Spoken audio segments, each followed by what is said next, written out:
Battle of Rorke's Drift is one of the most famous engagements in British military history. I've made a number of films about the battle over the years which you can find on this channel, but for this film I wanted to do something different, a chronology of the battle. These timings and explanations are based on those given in Chris Pear's book Isandlwana and Rorke's Drift Minute by Minute, a book I purchased recently on the Kindle and really enjoyed. It's the 22nd of January 1879. The Battle of Isandlwana is finally drawing to its bloody climax, but the Battle of Rorke's Drift is just about to begin.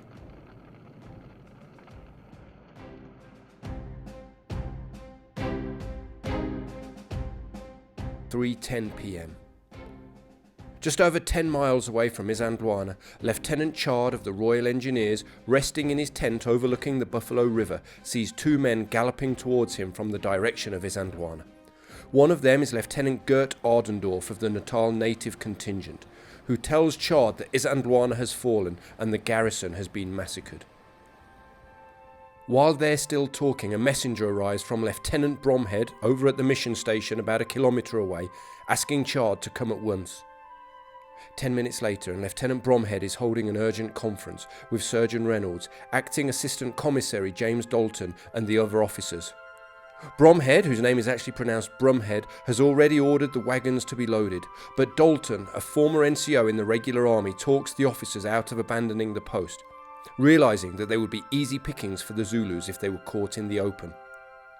At 3:30 in the afternoon, the defenders begin to fortify the mission station. Luckily, the place is full of stores which will make excellent barricades.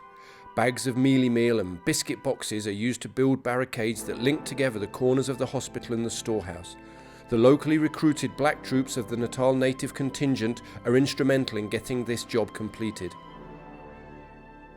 3:45 p.m. and Otto Witt, who owns the mission station, is horrified at the damage being done to his house and furniture.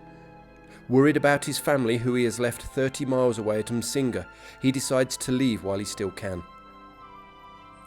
At 4 p.m, Lieutenant Henderson and about 100 mounted African troopers arrive at Rorke's Drift. These are survivors of Durnford's force that was heavily involved at Isandlwana. Chard asks Henderson to observe the Zulu advance and, if possible, to slow it down.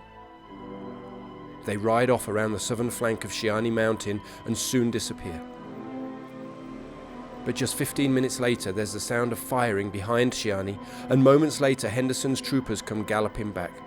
The native horsemen, nearly out of ammunition, have, understandably given the day they've had, lost their nerve.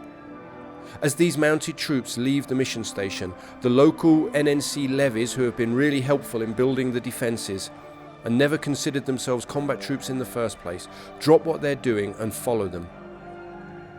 The white officers and NCOs of that unit also run away, and the redcoats, angered by this, open fire, killing Corporal Anderson, who becomes the first fatality of the battle, killed by his own side. At 4:20 p.m, Private Hitch, one of the soldiers of B Company, 2nd Battalion 24th Foot, climbs onto the roof of the storehouse and sees the skirmishers of the Indluyengwe regiment just beyond the flank of Shiani Hill.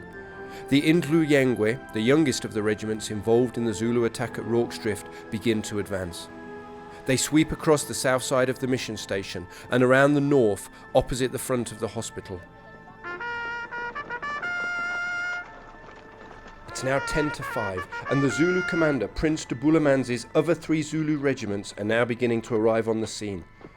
They are all composed of older men, and their advance across country has been slightly slower than the Indluyengwe.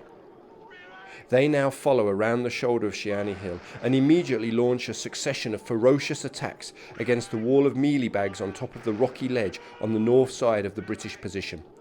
Desperate hand-to-hand fighting ensues. By 5:30, the men defending the hospital veranda are forced to evacuate this section of the perimeter and fall back.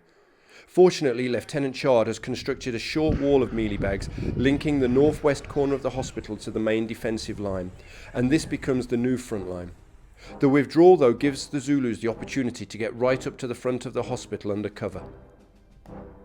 By 6 p.m, the fight at the hospital is looking hopeless for the defenders.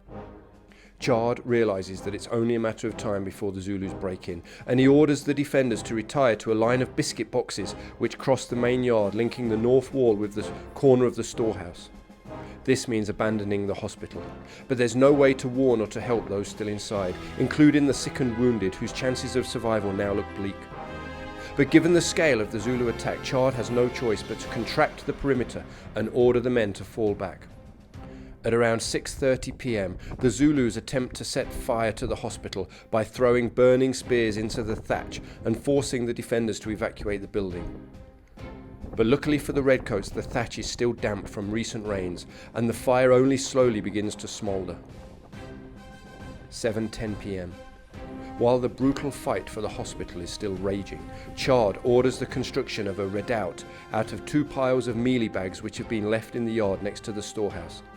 This extra defensive position gives the men top cover and a place for a possible last stand. Building the redoubt is dangerous work, and Commissary Walter Dunn takes the lead, constantly exposing himself to enemy fire. 10 minutes later, back at the hospital, Private Hook has been defending his position alone for some time. With the roof now burning and the enemy beating down the door, he is forced to withdraw through another internal door.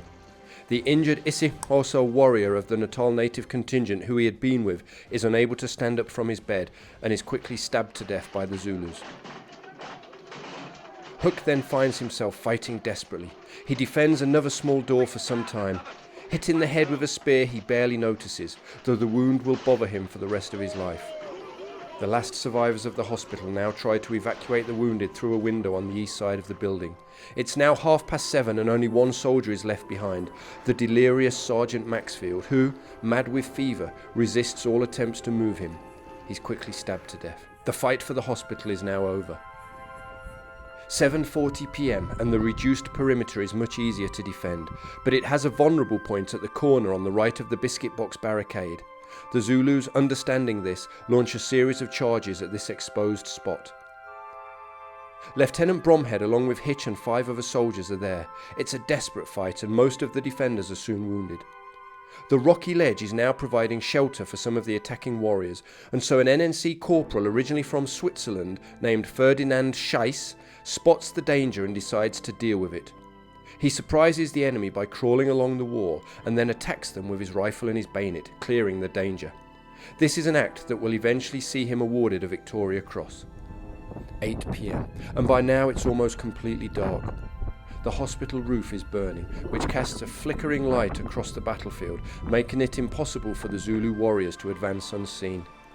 By 8:30 p.m, most of the Zulus have begun to gather at the eastern end of the post and commence a series of attacks against the cattle kraal. The Redcoats fall back in stages, but are covered by fire from the new redoubt. 9:30 p.m, and the Zulu attacks keep coming, but they're slowly petering out due to exhaustion and the high casualty rates suffered by the Zulus. At 10 p.m, the Zulu Izinduna, that's their chiefs, have rallied their men once more and send them forward in a last serious attempt to capture the mission station. The British are finally forced to fall back from the cattle kraal, but their weight of fire in such a small area finally breaks the resolve of the attackers, and they're forced to break off the attack, leaving scores of their dead behind. Minutes later, and while the battle isn't over, it seems that the Zulu willingness to launch their suicidally brave frontal assaults has finally ran out. Sporadic firing continues until after midnight. The next morning, the 23rd of January 1879 at 8:15, the column from Isandlwana, led by Lord Chelmsford, those soldiers who weren't involved in the battle, approached the mission station. They are delighted to find that Rorke's Drift is still in British hands. A terrible 24 hours is finally over for the British Army. If you enjoyed this video, guys, then please like, share and subscribe to help the channel to grow. I'll be back with more content like this soon.